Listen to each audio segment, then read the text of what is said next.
তো বন্ধুরা, আজকে রাজ্য বাজেটে কিন্তু বিশাল খুশির খবর কিন্তু হয়ে গিয়েছে। পশ্চিমবঙ্গে 2026-2027 অর্থবর্ষের পূর্ণাঙ্গ বাজেটে সিভিক ভলেন্টিয়ার এবং প্যারা টিচার পার্শ্ব শিক্ষকদের জন্য কিন্তু এক ধাক্কায় এক ঐতিহাসিক বেতন বৃদ্ধি ঘোষণা করা হয়েছে। এবং এনভিএ, পুলিশ, হোমগার্ড এদেরও কিন্তু আছে বিশাল সুখবর। এবং অর্থমন্ত্রী স্বপন দাশগুপ্ত বিধানসভার বাজেটে পেশ করার সময় এই বড় ঘোষণাগুলি করেন। আমি তোমাদেরকে এ টু জেড বলে দেবো কাদের কত বেতন বাড়লো এবং কত পরিমাণ বেতন যুক্ত হবে, সেটাও তোমাদেরকে বলে দিই। পুরো ডিটেলসে আমি বলে দেবো। তো চলো পুরো ভিডিওটি দেখবে, স্কিপ করবে না। স্কিপ করলে তুমি জানতে পারবে না। তো চলো তোমাদেরকে বলে দিই। তো বন্ধুরা, তোমরা দেখতে পাচ্ছ প্যারা টিচারদের কিন্তু মাসিক বেতন তোমাদেরকে বললাম এক ধাক্কায় বেড়েছে। রাজ্য বাজেটে তাদের মাসিক সাম্মানিক কিন্তু 5,000 টাকা করা হয়েছে। বাড়ানোর পর কিন্তু বড় ঘোষণা হয়েছে, 5,000 টাকা বৃদ্ধি করা হয়েছে।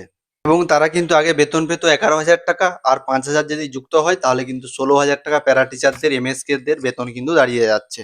আর তোমাদেরকে বলে দিই, সিভিক পুলিশ, গ্রিন পুলিশ এবং এনভিএফ তাদের কিন্তু মাসিক বেতন কিন্তু দাঁড়িয়ে গিয়েছে 2,000 টাকা কিন্তু বৃদ্ধি হয়েছে। তারা অ্যাকচুয়ালি সেভিকরা কিন্তু 10,000 টাকা পেত, তাদের আবার 2,000 টাকা যুক্ত হবে, তাহলে কিন্তু 2,000 টাকা হয়ে গেছে। এই বর্ধিত বেতন কিন্তু কার্যকর হবে আগস্ট মাস থেকে, তোমাদেরকে বলে দিই। এই বেতন পেয়ে কিন্তু অনেকে খুশি হয়েছে এবং অনেকে বলছে আরো 2,000 বাড়ালে ভালো হতো। এবং তোমাদের কি মতামত সেটা অবশ্যই কমেন্টে জানাবে, এবং রাজ্য বাজেট নিয়ে তোমরা খুশি না খুশি নয় সেটা অবশ্যই কমেন্টে বলবে।